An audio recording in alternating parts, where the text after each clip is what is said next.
Heaven's California.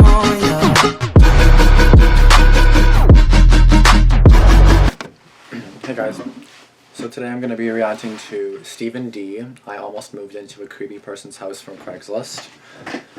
Okay, so already there, that's kind of fucked up. Like, how do you almost move into a house that's like a creep? I don't understand. Like, we'll see, but they're already effing up by this title. Like, it's about 5 minutes almost, so I don't know what to really expect, but obviously just some Craigslist bullshit. So do not go on Craigslist. I don't care what you're getting. Do not go on Craigslist. Do not go on, I don't know what the hell that thing's called. I think there's something like an I. I don't know. Whatever. Let's get into it. My brother's girlfriend Amanda was looking for her first apartment when she decided to move out of her parents' house. She and my brother didn't want to move in together since they had only dated for a few months, so Amanda opted to search for a roommate online. Browsing Craigslist, she found an ad titled "Roommate Wanted, Females Only." This sort of thing was common since the area she was looking in was mostly young professionals. The listing was for a room in a house that was quite cheap compared to the many places listed. The occupant listed herself as a 23-year-old student that wasn't comfortable with living with any males. The other roommate would have their own room and attached bathroom. So far, Amanda was into this place. However, the listing only had a single photo from outside the property. Amanda sent an email wanting to meet the occupant and tour the house. Within 30 minutes, she received an email back with all the details and time to stop by. The girl worked late hours and wanted Amanda to stop by at 8 p.m. When Amanda arrives, there's a handwritten note on the front door saying, "Door broken. Use back door." Walking around the house, it looks nice but slightly unkempt. Tall grass, weeds, dusty windows, etc. When she knocks on the back door, an older man opens it. At first, Amanda thinks she has the wrong house, but the man reassures her and says the occupant was out and he was the landlord. The occupant asked him to meet Amanda since she was working late. Alarms start going off but aren't at red alert yet. First, the guy was clearly in his 40s, unshaven, and looked like he lived in his car. Also, only the kitchen light was on. As they walked around the house, Amanda noticed one huge red flag. No furniture. Nothing. The landlord was polite about answering questions, but seemed irritable to keeping lights on for too long, rushing her around and only letting her look at rooms for a few moments. There was a single room that the landlord wouldn't open, telling her that it was the occupant's room and he didn't want to invade her privacy. As they walk down the hallway, she notices the front door has a plank nailed across it. Broken, for sure. Amanda's creep meter is starting to ding, so she decides to wrap up the house tour and leave, but tries to be polite. He perks up and states that he forgot to show her the basement. It's recently furnished and would be a great recreation room. So he opens it. The basement is pitch black. He smiles, motions down the stairs, and says, "Ladies first." What happens next is nothing more than a stroke of luck. Amanda gets a text just as some random person parks in front of the house. Thinking on her feet, she pretends it's a phone call and answers her phone. "Hey, yeah, are you here?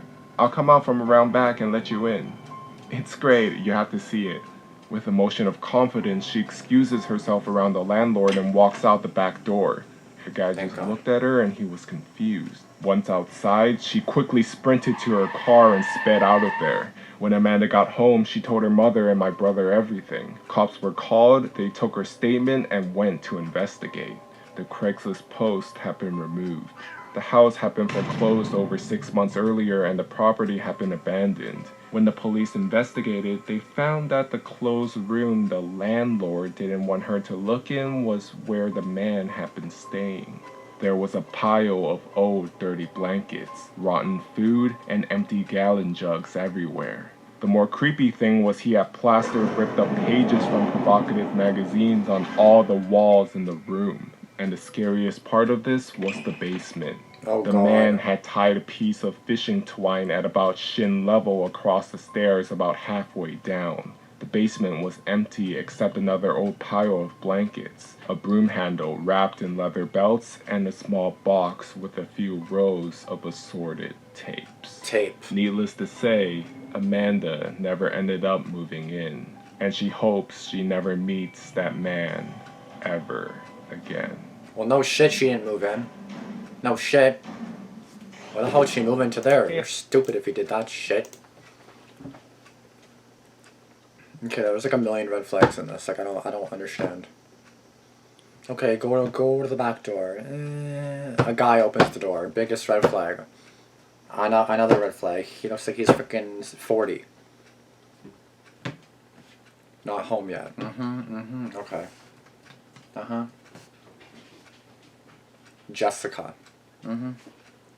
Jessica, my ass. Like, I'm glad she didn't get hurt.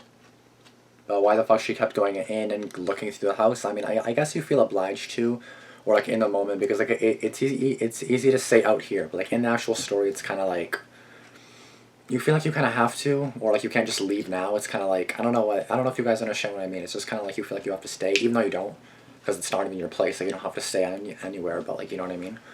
It's just kind of like maybe you feel like you kind of have to stay because like you already kind of got yourself into this, and now you kind of want to finish it. I'm really glad she didn't go in the basement, and she shouldn't have gone into the basement anyway, whether her phone ringed or not. And there you go, the freaking string thingy, whatever the hell it's called, at the bottom of the thing. It's dark, so you can't see it.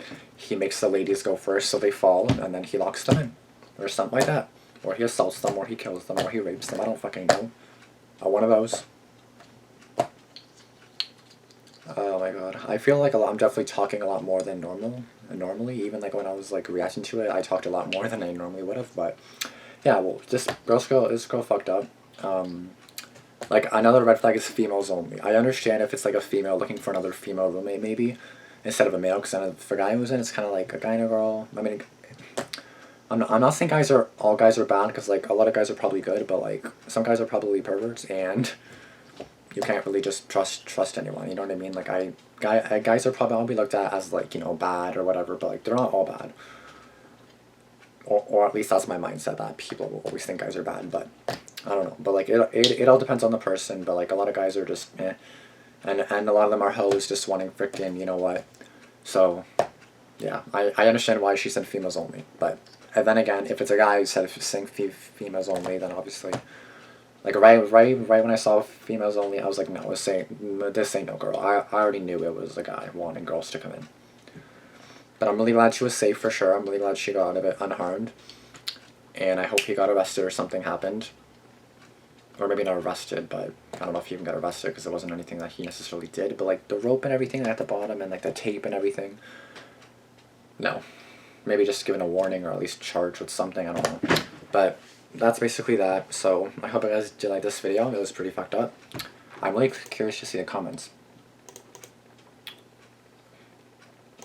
Females only. Does that sound suspicious to you? There you go. 1,000 likes on that. I almost moved into a creepy person's house on Craigslist. Me. Does anyone else still use Craigslist in 2019? Exactly.